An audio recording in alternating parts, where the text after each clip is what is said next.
Welcome again to Joe Stunner Boxing. There's a bit of friction between Richardson Hitchens and Eddie Hearn, so it would seem. Hitchens, as you probably will have seen, defeated George Kambosos to defend his 140-pound belt, the IBF version.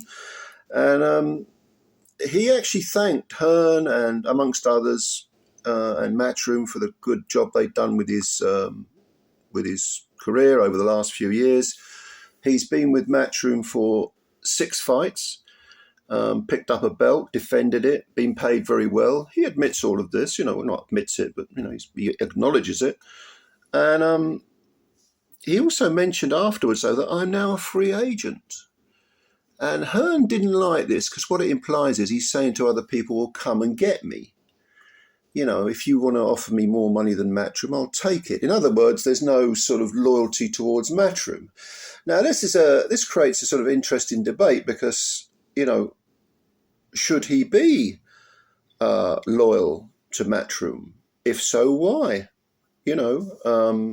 While he's winning, while he's successful, Matchroom, of course, want him. But what about if he was to lose a fight? Would they be quite so keen? Would they be loyal?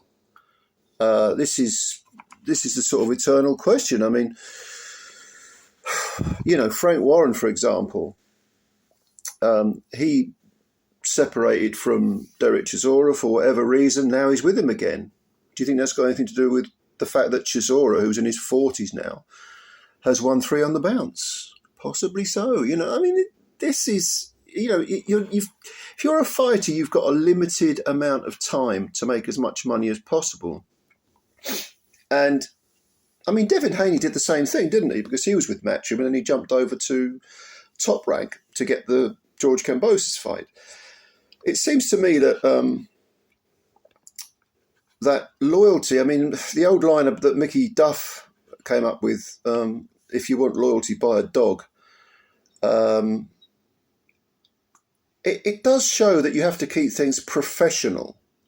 And that Eddie Hearn, who has that sort of, Essex boy patter and wants to be everyone's mate or tries to give that impression, he's not been quite so loyal to some fighters who have lost fights.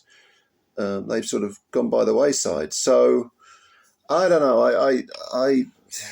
I put it this way. I think that Matchroom have done well by Hitchens, and I think perhaps Hitchens could have kept that remark for private and gone to Hearn and Matchroom and said, okay, I'm very happy with what you've done so far, but what's next? Are you going to, we're going to up the ante now? You're going to get me some big fights? What are your plans?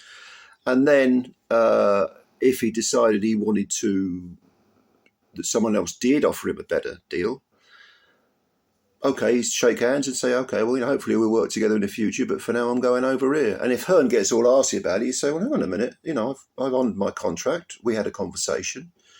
Because Hearn is fond of saying when people leave Matchroom, well, so-and-so offered him a better deal, and I said, yeah, go and take it. It's a great deal. We can't match it. Okay, well, if someone else offers you more money and you haven't lost a fight, you're actually top of the tree, well, why shouldn't you be allowed to say, well, I'm going over here now. Thank you very much. I appreciate what you've done.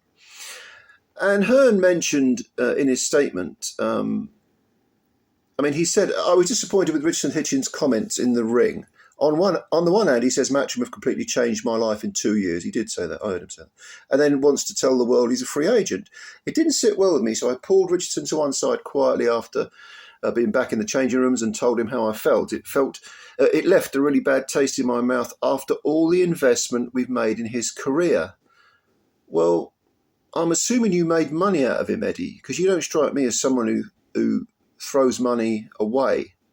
Now that Richardson is earning, bigger money, presumably, you crunch the numbers. Hearn is, after all, a numbers man, just like his father, Barry Hearn was. Barry Hearn, I think, was he a chartered accountant? And it's rubbed off on the son. I don't think he'd be throwing money away. It could be a sort of Lawrence Okolie situation where, Okolie it seemed like Matchroom had really stood by Okolie and invested money in him, and then he sort of jumped ship to Sky for whatever reason, which was a complete flop. So I don't know. I think, yeah, I think it creates a debate. Put it this way. Hearn did go on to say, we've done an incredible job for Richardson Hitchens. He's talking to The Ring, by the way. Mike Coppinger reports on this. He said, we've kept him nice and busy, headlined him 4 times, and with his great performances made him a star attraction. I had a heartwarming call from Turki Al-Sheikh this morning, who confirmed he will only deal with Matchroom moving forward regarding Richardson Hitchens. So we will begin those discussions. So Al-Sheikh, according to Hearn, has said, I'll only deal with Richardson Hitchens if he's a Matchroom fighter. Okay. Another debate then, does that smack of promoters and money men ganging up on a fighter? I don't know.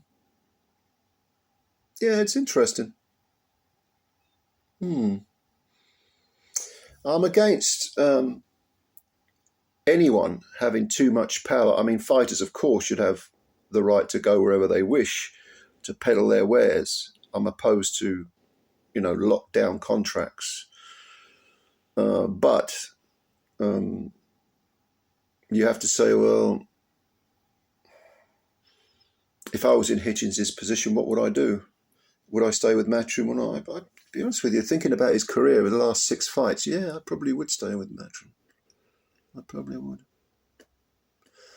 But what do you think? Whose side are you on in this? Or maybe you don't have a side. Maybe you think they're all as bad as each other, or it's 6 of one and half a dozen of the other. I mean, tell me what you think. And yeah, I'll have a read of your comments. So thanks for watching the video. Start of another week, another working week, which is never particularly pleasant, but there we are. Hit the like button if you like the video. Subscribe to the channel if you're new. All right. Thank you very much. Speak to you soon. Bye for now.